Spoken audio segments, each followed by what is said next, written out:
Now 4:30 on WKYT this morning, a community has rallied together to show support and to raise money for a teenager who was badly injured in a car crash. A new book claiming a former men's basketball staffer at the University of Louisville hired prostitutes to have sex with players and recruits has become a bestseller on Amazon. And if you plan to go out to the polls for next month's election, make sure you're registered. Today is your last chance. We'll tell you how you can do it coming up. Tracking, alerting, protecting. This is WKYT This Morning. Good morning. It's so nice to have you on WKYT as we get Monday off and rolling, and hope you had a good weekend. I'm Bill Bryant. And I'm Rebecca Smith. Let's get a first look at the weather right now with Micah Harris. Boy, is it calm and quiet outside. It actually feels really nice, too. We had the rain on out of here from yesterday. Yesterday, no rain. It was really Saturday, but we're going to continue that trend again today and really through much of your work week. Look at the temperatures. Upper 50s, lower 60s. That's a really nice feel this time of year. Today's forecast, 75. A lot of sunshine to be had throughout the work week, but we do have one day in your work week with a rain chance. I'll show you when that fall is coming up. Okay, see you then. Thank you. Well, it's a tell-all book that claims a former men's basketball staffer hired prostitutes for University of Louisville players and recruits, and it's actually topping the book charts this morning. The online version of Breaking Cardinal Rules Basketball and the Escort Queen is now the #1 bestseller in basketball books on Amazon. The book by Katina Powell claims that former basketball staffer Andre McGee paid escorts to have sex with players and recruits. Powell says she provided entertainment for nearly 24 parties between 2010 and 2014. McGee's attorney says he has not found any witnesses to confirm the book's claims. We haven't seen anything yet to corroborate the allegations in this book, which I understand will be published next week. My definition of a prostitute has always been someone who will do or say anything for money, and that's exactly what we have here. Andre McGee is currently on administrative leave at the University of Missouri, where he is now an assistant coach. The hardcover version of the book is scheduled to be released a week from today. Investigators say a second arrest has been made in the murder of a University of Kentucky graduate. Police in Dallas, Texas arrested 31-year-old Christopher Love on Friday. They say Love shot and killed Dr. Kendra Hatcher in a parking garage back in September. This is in Texas. His arrest comes just weeks after police arrested another person in the case. Police say Love hired Crystal Cortez to be his getaway driver. Friends of Hatcher say they want justice. I just can't even fathom who would want to do this to her. Police think that the person behind the plan is Hatcher's boyfriend, ex-girlfriend, Brenda's Delgado. That's the ex-girlfriend of the of the boyfriend. Police have a warrant for her arrest, but have not released any information about where they think Delgado may be. Search crews in Louisiana are planning on returning to Kentucky to continue their search for a missing man. He disappeared more than 3 weeks ago. Investigators say Clarence Holmes has been missing for more than 3 years. They say Holmes disappeared on Laurel Lake in 2012 while he was helping others during a storm. Mike McCaud, who has been leading the search, believes that they are close to finding him. It's going to be a long road to recovery for a Kentucky teen who was seriously injured in a crash. 2 weeks ago, 16-year-old Aaron Williams was seriously injured in a wreck in Bath County. His family says they have now moved Aaron from UK Chandler Hospital to Cardinal Hill Rehabilitation Hospital. Yesterday, the Ride for Aaron was held in Montgomery County. WKYT's Sam Smith has more on how folks in the community are coming together to help the Williams family. That's the sound of a community coming together to help a family in need. You'd be surprised how many people actually care. This was a Ride for Aaron Williams. Back on September 21st, the teenager was involved in a car wreck that sent him to the hospital with serious injuries. This ride will help his family pay for medical bills. He was at UK for 12 days. He's been at Cardinal Hill for 3. Aaron's mom, Veronica, says he's getting better every day. He's given thumbs up for yes, thumbs down for no.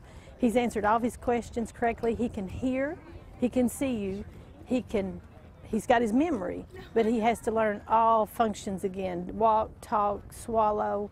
He hasn't learned that yet, but that's coming, Veronica says ever since the crash, they've been thankful for the amount of support they've received.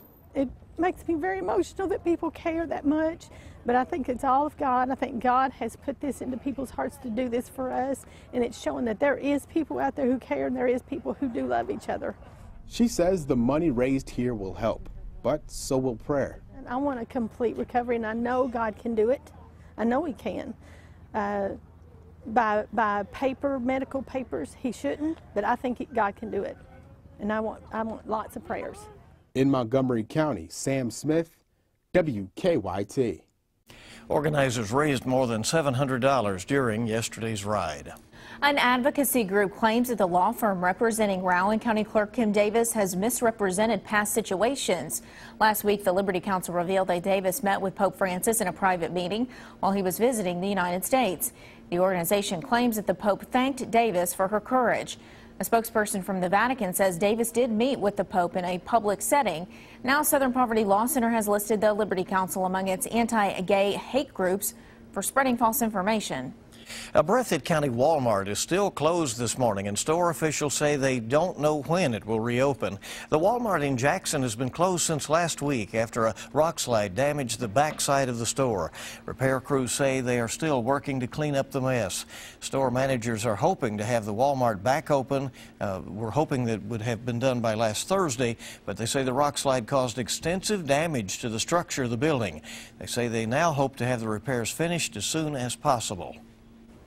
School officials at an Eastern Kentucky high school are trying to figure out who vandalized their football field. Happened at South Floyd High School around 1 in the morning yesterday.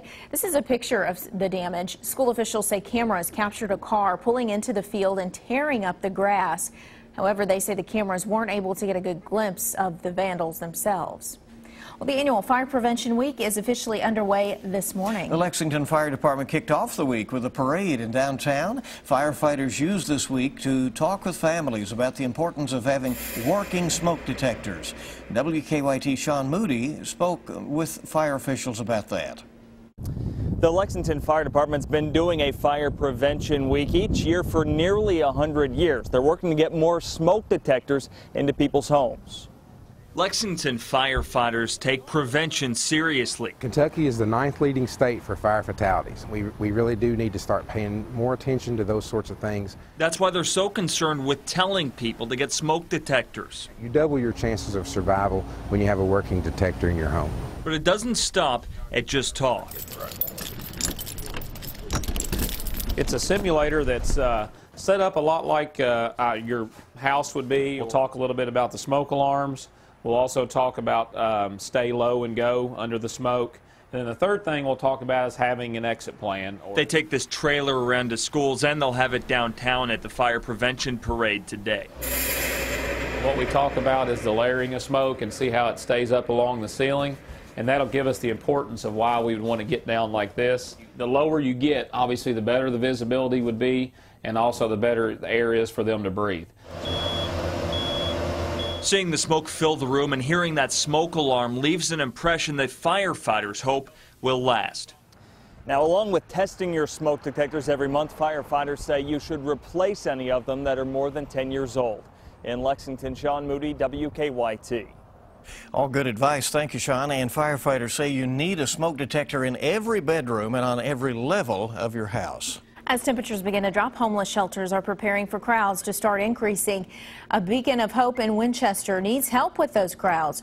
The shelter says it takes a lot of food to prepare meals for everyone, and right now their supply's low. They say they've had to cut back from serving 3 meals a day to 2. It's hard. I mean, if you've never went hungry, you don't know what it's like. They're happy for a peanut butter sandwich.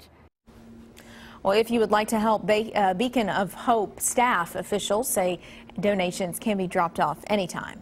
Well, the election for Kentucky's next governor is now less than a month away, and if you plan on voting, today is your last chance to get registered. In order to register, you must be at least 18, a Kentucky resident, and a U.S. citizen. County clerks' offices throughout the state will accept voter registration cards until the close of business today. The election is November 3rd. Now we're talking weeks, not months, as we had been. Good to have you along for Monday morning here on WKYT. We're just getting started. We have a lot more on the way. Baby wearing benefits mom and baby. Mom's Everyday shows us different styles coming up. Looking at those temperatures outside, it is going to be a good start to your work week and also a really good work week. I'll show you that coming up in just a few minutes.